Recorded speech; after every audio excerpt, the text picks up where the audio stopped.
Alors bonjour à tout le monde et bienvenue dans cette nouvelle vidéo, d'ailleurs la toute première vidéo de notre série de vidéos sur la notion de statistique inférentielle.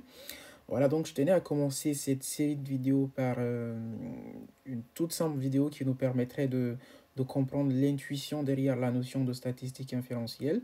Et donc dans le cadre de cette vidéo, nous nous intéressons à une entreprise qui souhaite tester l'efficacité d'une nouvelle stratégie de marketing sur ses ventes. Elle applique donc cette stratégie à un échantillon de 100 magasins. Et comme résultat, donc à l'issue de l'étude, elle se rend compte qu'il y a 74 magasins qui ont vu leur vente augmenter. Et la question qu'on se pose, une question légitime d'ailleurs, en tant que décideur, c'est quelle est la probabilité P d'augmentation des ventes grâce à cette nouvelle stratégie? C'est-à-dire à hauteur de combien cette nouvelle stratégie nous permettrait d'augmenter les ventes? Quelles sont les chances qu'on a avec cette nouvelle stratégie d'augmenter les ventes? Alors, on pourrait à premier abord se dire qu'on pourrait facilement répondre à cette question en faisant simplement P égale à 74 sur 100. Donc, ce qui nous fait, c'est-à-dire, on a fait un test sur les 100 magasins, on s'est rendu compte qu'il y en avait 74 qui ont vu leur vente augmenter. Donc, c'est-à-dire qu'on a 0,74, donc c'est-à-dire 74% de chances d'augmenter nos ventes avec cette nouvelle stratégie. Sauf que la question, elle n'est pas aussi facile qu'elle en a l'air, parce que ce chiffre que nous avons là de 0,74, il soulève diverses questions. Alors, la première question que soulève ce chiffre, c'est la question du crédit qu'on se permet d'accorder donc à cette proportion. Parce que vous l'aurez effectivement compris, il s'agit là d'un échantillon de 100 magasins, donc pas de l'ensemble des magasins. Et on fait simplement l'étude sur les 100 et au final, on en déduit qu'il y a 74 à travers l'étude qui ont vu leur vente augmenter. Donc, quel crédit on peut accorder? Quel est le niveau de fiabilité de ce chiffre que nous avons là par rapport, par exemple, à la taille de l'échantillon? Est-ce que les 100 magasins sont suffisants pour extrapoler les résultats de notre étude? Une très bonne question, on ne sait pas, voilà. Donc les statistiques inférentielles nous permettent d'éventuellement répondre à cette question avec un certain degré de précision. Et la deuxième question que nous pose ce chiffre, c'est aussi celle de savoir donc quel niveau de confiance on pourrait accorder à ce chiffre. Donc toujours le crédit en quelque sorte qu'on pourrait accorder. Donc est-ce qu'on pourrait avoir une forte confiance en ce chiffre-là ou voilà, une faible confiance. Et en fait, le niveau de confiance, il soulève une notion très fondamentale en ce qui concerne les statistiques inférentielles. C'est cette notion d'intervalle de confiance.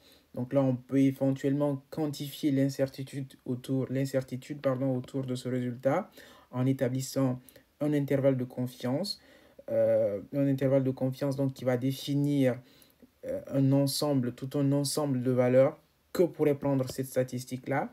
Et on pourrait comparer la valeur obtenue aux valeurs balayées par cet intervalle de confiance. Donc voilà.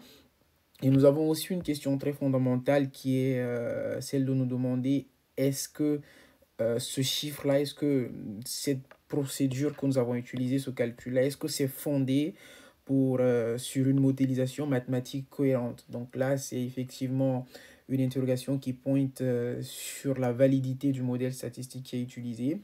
Est-ce que c'est pertinent de déterminer cette probabilité en procédant comme cela? Voilà, plusieurs questions. Est-ce que les hypothèses nécessaires à son application éventuellement sont respectées? Voilà, on va y revenir un peu plus tard. Donc vous l'aurez compris, en fait, on ne peut pas simplement se limiter sur ce chiffre-là, d'autant plus qu'on n'a pas fait l'étude sur l'ensemble des magasins, on n'en a pris que 100. Voilà, donc on ne peut pas se limiter à ça. Et c'est là qu'intervient effectivement les statistiques inférentielles. Parce que comme vous pouvez le voir ici, on se rend compte que très souvent, les études, quand nous devons les faire sur une population, la population, elle est tellement large. Donc, deux fois, il y a des problèmes techniques, deux fois, il y a des problèmes de coût. On ne peut pas se permettre de faire une étude sur tout un ensemble, sur toute la population, j'allais dire. Donc, on se rapporte simplement à un échantillon sur lequel échantillon on va définir des statistiques descriptives, comme tout de suite la proportion, une moyenne, une médiane.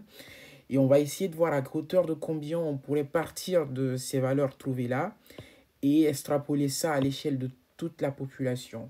Donc, extrapoler ou inférer. Voilà, donc l'autre mot pour extrapoler, ça sera une inférence, d'où le concept de statistique inférentielle.